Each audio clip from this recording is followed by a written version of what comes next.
గుజరాతీలు, మార్వాడీలు, ఈ రాజస్థానీలు ఈ వ్యాపారము అనేది తెలంగాణలో ఏంటంటే దీని బ్యాక్గ్రౌండ్ గనుక మనం పోతే ఏంటిదంటే నిజాంకు ఇక్కడ తెలంగాణ వాళ్ళు వ్యాపారం చేసుడు ఆయనకి ఇష్టం లేదు. తెలంగాణ వాళ్ళు చదువుకోవడం ఇష్టం లేదు. తెలంగాణ వాళ్ళు వ్యాపారంలో ఉండద్దు, విద్యలో ఉండదు. కాబట్టి మీరు ఇప్పుడు చూడండి, నిజాం పీరియడ్ లోనే ఈ మార్వాడి, గుజరాతీ, రాజస్థానీలు హైదరాబాద్ కు వచ్చారు ఆయన ఎంకరేజ్మెంట్ తోనే. ఇప్పుడు మీరు చూడు, బేగం బజారు, సుల్తాన్ బజారు, ఉస్మాన్ గంజ్, ఈ 3 మార్కెట్లు టోటల్ గా కూడా ఏంటంటే మార్వాడి, గుజరాతీ, రాజస్థానీ.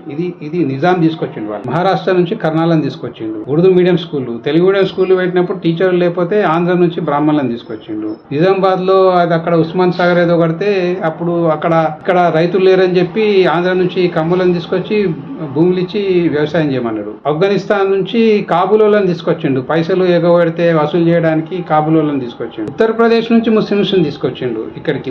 ఉత్తరప్రదేశ్ ముస్లింస్లకు ఇక్కడ ఉద్యోగాలు ఇచ్చిన తప్ప ఇక్కడ లోకల్ గా కన్వర్ట్ అయినటువంటి వాళ్ళకు ఉద్యోగాలు ఇవ్వలేదు. ఏంటిదంటే ఆయనకు స్థానికులు ఎవరు కూడా, తెలంగాణ బిడ్డలు ఎవరు కూడా ఉద్యోగాల, విద్య, ఉద్యోగము, వ్యాపారాలలో ఉండకుండా చూసుకున్నాడు. ఎందుకంటే వాళ్ళు తిరుగుబాటు చేసేటువంటి, ప్రభుత్వాన్ని ప్రశ్నించేటువంటి అవకాశం ఉంటది. కాబట్టి ఇది ఆ రోజు నిజాం పీరియడ్ లోనే నుండే జరిగింది అనేటువంటిది మరి నా అబ్జర్వేషన్. ఇప్పుడున్న సమస్య ఏంటంటే మళ్ళీ గ్రామాలల్లో కూడా వీళ్ళు వ్యాపారం చేస్తున్నారు, 2 నంబర్ దందా చేస్తున్నారు, డూప్లికేట్ వస్తువులు అమ్ముతున్నారు, లోకల్ వ్యాపారస్తులను దెబ్బ కొడుతున్నారు. వాస్తవంగా కొమ్మటోళ్ళు అని అంటాం మనం. మరి ఆర్య వైశ్యులం అని పెట్టుకున్నారు.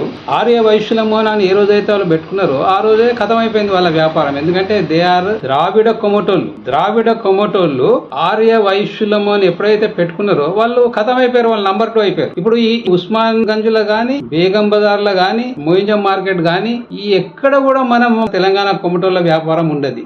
ఎందుకు లేదు మరి?